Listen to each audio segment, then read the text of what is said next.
Hey guys, George here from the F1 Chronicle, and today I'm bringing you 5 things that we learned from the Emilia Romagna Grand Prix. So, the Grand Prix at Imola has concluded today, and we've got plenty to talk about. We'll start with a negative though. We'll start with Williams, who were absolutely dire today. Now, they are one of just 2 teams on the grid that do not have any points yet in 2024, and they firmly cemented that status this weekend. Alexander Albon, he had a wheel not being fitted correctly after his first pit stop, so it wasn't exactly competitive before that, but potentially there could have been something there for him. You never know, stranger things have happened, but yeah, that absolutely kiboshed his race. It put him basically a lap down. And Williams will probably be having a fine coming their way from the FIA for that, because you can't send a car out in an unsafe condition. Albon, I think, got to the point where he was like 4 laps down and had 4 pit stops and stuff. He was in an absolutely horrific set of circumstances, so he ended up retiring, being the race's sole retirement. And Logan Sargent, predictably, was the last runner in P19, so yeah, very, very bad for Williams. Really, really not good at all. Also poor today, I think, was Sergio Perez. Now, I admit that it was a very hard race to overtake around. Overtaking around Imola is very difficult. But yeah, Perez starting in P11, ended up P8 in a Red Bull. That's not really good enough. And he made a mistake as well. He ran off the road in, I think it was the final like couple of corners. That cost him, the chance to fight with the Mercedes. I really expected more from Checo today. You expect him to be up there near the front because of where, how good Verstappen is at the moment in that Red Bull, showing what that car can do. And Perez, he's not had a good weekend. He has not had a good weekend at all. So, yeah, not great for him.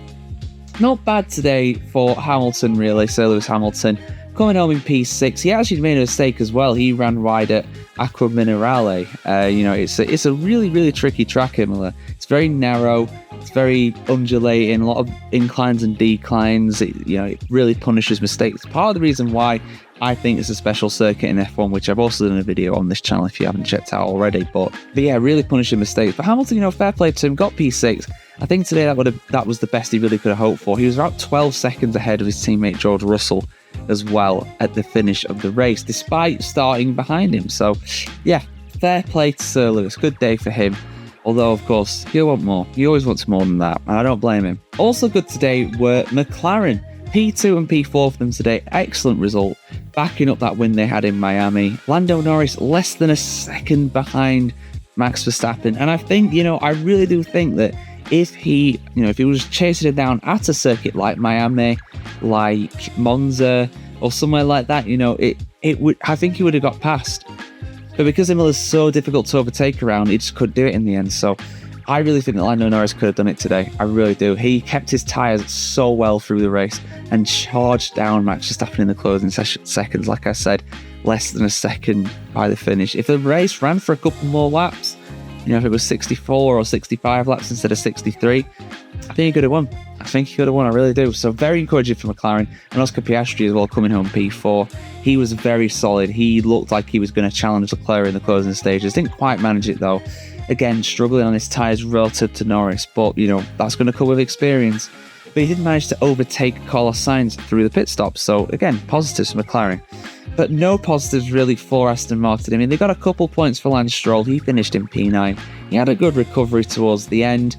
On fresher tyres, he was doing better, of course. But yeah, Aston, not a good day today, especially with how Mercedes did, especially with how McLaren and Ferrari did, their main rivals. It was not a good one for them at all. And Fernando Alonso starting from the pit lane because he had a very poor qualifying. They elected to make some changes to the car, but it just didn't work out. It just did not work out. Alonso finishing down in P18 and never even looking remotely threatening for points. But yeah, so those are the 5 things that we learned from the Imola Grand Prix, the Emilia Romagna Grand Prix this weekend. What do you think about it? Let us know in the comments below. And of course, keep it tuned to the f1chronicle.com for more written content, and subscribe and follow our video channels for more videos just like this.